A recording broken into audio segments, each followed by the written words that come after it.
പ്രിയ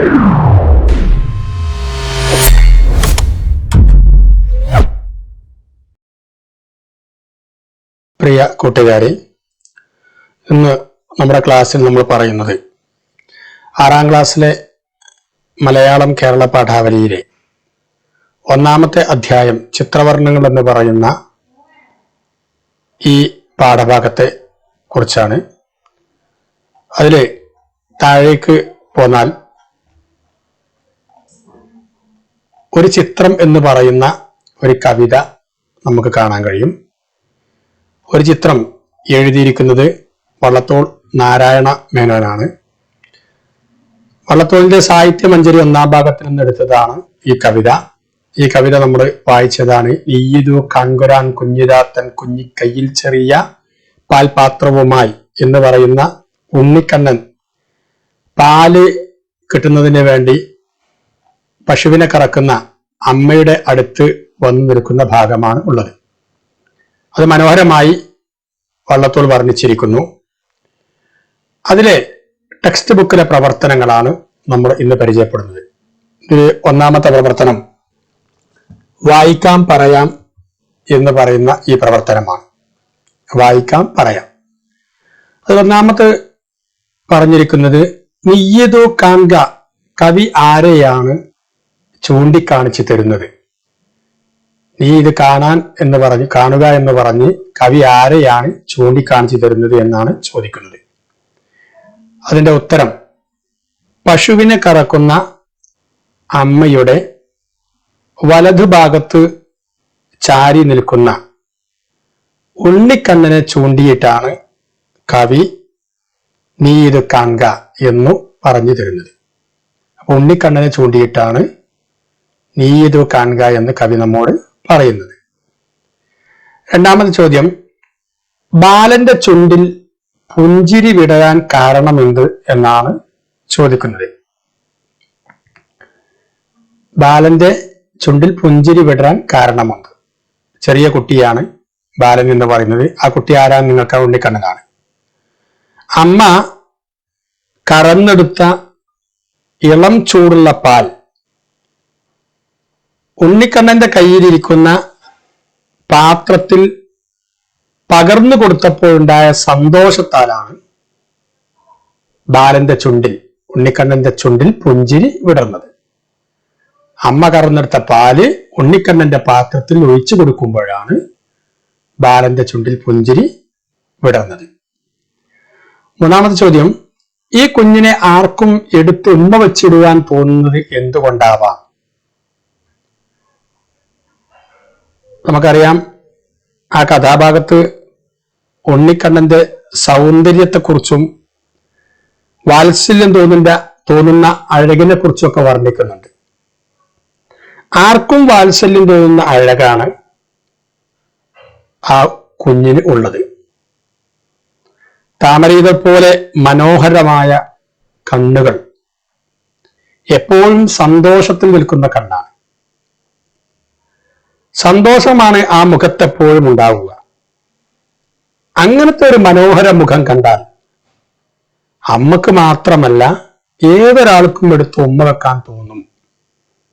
അതാണ് കുഞ്ഞിനെ ആർക്കും എടുത്ത് ഉമ്മ വെച്ചിടുവാൻ തോന്നും എന്ന് പറഞ്ഞത്. കുഞ്ഞിന്റെ അഴകും അതിന്റെ വാത്സല്യവും അതിന്റെ ഓമനത്വവും ഒക്കെ കണ്ടിട്ടാണ് കവി അങ്ങനെ പറയുന്നത്. അടുത്ത ചോദ്യം, ഉണ്ണിയുടെ കണ്ണുകളിൽ സ്നേഹവും സന്തോഷവും നിറഞ്ഞു നിൽക്കുന്നു എന്ന് സൂചിപ്പിക്കുന്ന വരി ഏതാണ് എന്നാണ്. ഉണ്ണിയുടെ കണ്ണുകളിൽ സ്നേഹവും സന്തോഷവും നിറഞ്ഞു നിൽക്കുന്നു എന്ന് സൂചിപ്പിക്കുന്ന വരി ഏതാണ്? ആ ഭാഗത്ത് നമ്മൾ കണ്ടിട്ടുണ്ടാകും, താമരത്താരിതൽ പോലെ നെടുതായി തൂമയെഴുതിയ കണ്ണിണയിൽ പ്രേമവും ഹർഷവും ഉൾക്കൊള്ളും ഉണ്ണിത്തൻ നോമന വക്രമിതത്ര രമ്യം എന്ന് പറയുന്ന വരികളാണ് ഈ ഉണ്ണിക്കണ്ണന്റെ കണ്ണുകളിൽ സ്നേഹവും സന്തോഷവും നിറഞ്ഞു നിൽക്കുന്നു എന്ന് സൂചിപ്പിക്കുന്ന വരികൾ.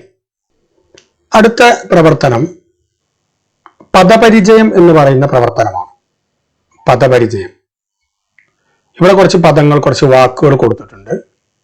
എന്താണ് പറയുന്നത് നോക്കാം. വായിക്കാം ആദ്യം.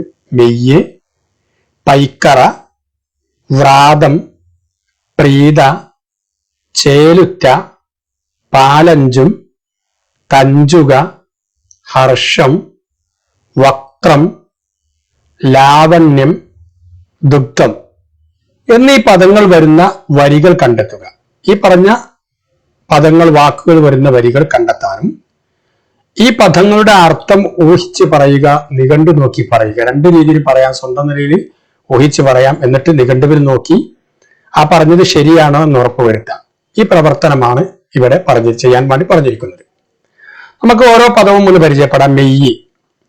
മെയ്യ് എന്ന വാക്കിനർത്ഥം ശരീരം എന്നാണ്. ശരീരം എന്നാണ് മെയ്യ് എന്ന വാക്കിനർത്ഥം. മെയ്യ് എന്ന് വരുന്ന വരി മെയ്യിൻ വലംവശം ചാരി നിൽപ്പു എന്ന് നമ്മൾ കവിതയിൽ പറഞ്ഞിട്ടുണ്ട്. മെയ്യിൻ വലംവശം ചാരി നിൽപ്പു, ശരീരത്തിന്റെ, അമ്മയുടെ ശരീരത്തിന്റെ വലതുഭാഗം ചാരി നിൽക്കുന്നതിനാണ് മെയ്യിൻ വലംവശം ചാരി നിൽപ്പു എന്ന് പറയുന്നത്. രണ്ടാമത്തെ വാക്ക് പൈക്കറ എന്നാണ്. പൈക്കറ. പൈക്കറ എന്ന് പറയുന്നത് പശുവിനെ കറക്കുന്നതിനാണ്. പൈ എന്ന് പറഞ്ഞ പശു, കറ എന്ന് കറക്കുക, പശുവിന്റെ പാല് കറക്കുന്നതിനാണ് പൈക്കറ എന്ന് പറയുന്നത്. അത് വരുന്ന വരി മാതാവോ പൈക്കറ നിർത്തി മണിവള എന്ന വരിയാണ്. മാതാവോ പൈക്കറ നിർത്തി മണിവള എന്ന് പറയുന്ന വരിയാണ് പൈക്കറ എന്ന് ഉള്ള വരി. അടുത്തത് വ്രാതം എന്നാണ്. വ്രാതം.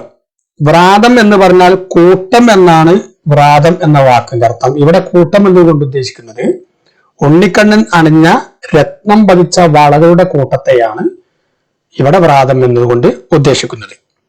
ആ വ്രാതം എന്ന് പറയുന്ന വാക്ക് വരുന്ന വരി വ്രാതമണിഞ്ഞു വലതു കയ്യാൽ.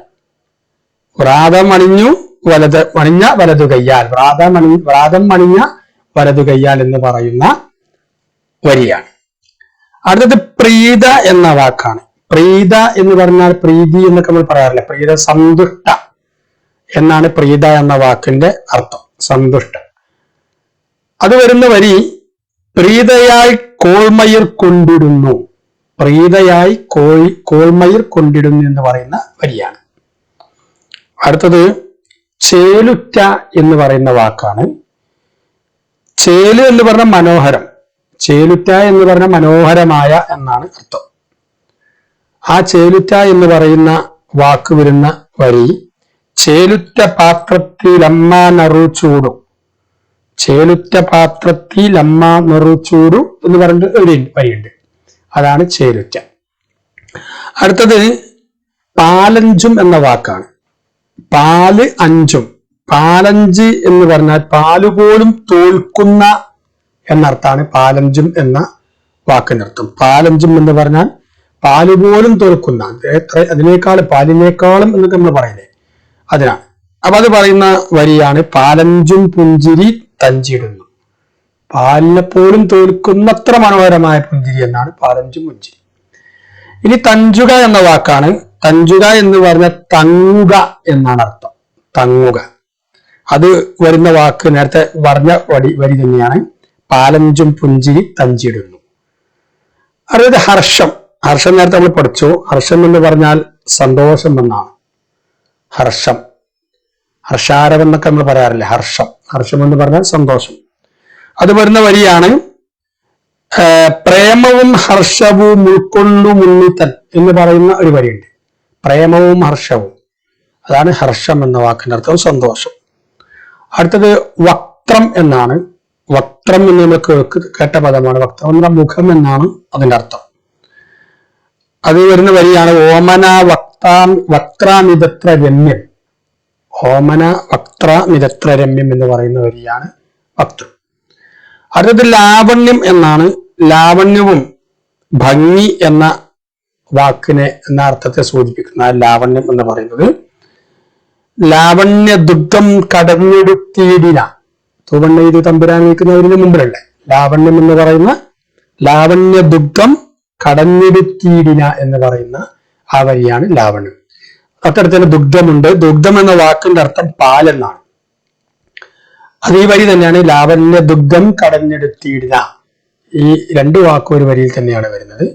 നേരത്തെ ഇവിടെ പാലഞ്ചും തഞ്ചിടുന്നു എന്ന് പറഞ്ഞിട്ട് പാലഞ്ചും തഞ്ചുക, ഇതും ഒരു വരിയിൽ തന്നെയാണ് വരുന്നത്. ഇങ്ങനെയാണ് ഇതിന്റെ വാക്കിന്റെ അർത്ഥവും അത് വരുന്ന വരികളും കണ്ടെത്തുക. ഇപ്പൊ നമ്മൾ ഈ ക്ലാസ്സിൽ 2 വർക്കുകൾ മാത്രമാണ്, 2 പ്രവർത്തനങ്ങൾ മാത്രമാണ് പറയുന്നത്. മറ്റുള്ള ബാക്കിയുള്ള ഈ താഴെ കാണുന്ന പ്രവർത്തനങ്ങൾ നമുക്ക് വേറൊരു വീഡിയോയിൽ പറയില്ലെങ്കിൽ വീഡിയോയുടെ ലെങ്ത് കൂടിപ്പോകും, നീളം കൂടിപ്പോകും. അതുകൊണ്ട് നിങ്ങൾക്ക് ഈ ഭാഗം ഇഷ്ടപ്പെട്ടുവെങ്കിൽ, നിങ്ങൾ ഉപകാരപ്പെട്ടുവെങ്കിൽ നിങ്ങൾ ഈ ചാനൽ സബ്സ്ക്രൈബ് ചെയ്യുക. നിങ്ങളുടെ കൂട്ടുകാർക്ക് ഈ ചാനൽ ഷെയർ ചെയ്ത് നൽകുക. മറ്റ് പുതിയൊരു അറിവുമായി നമുക്ക് വീണ്ടും കാണാം. അതുവരെ ഗുഡ് ബൈ.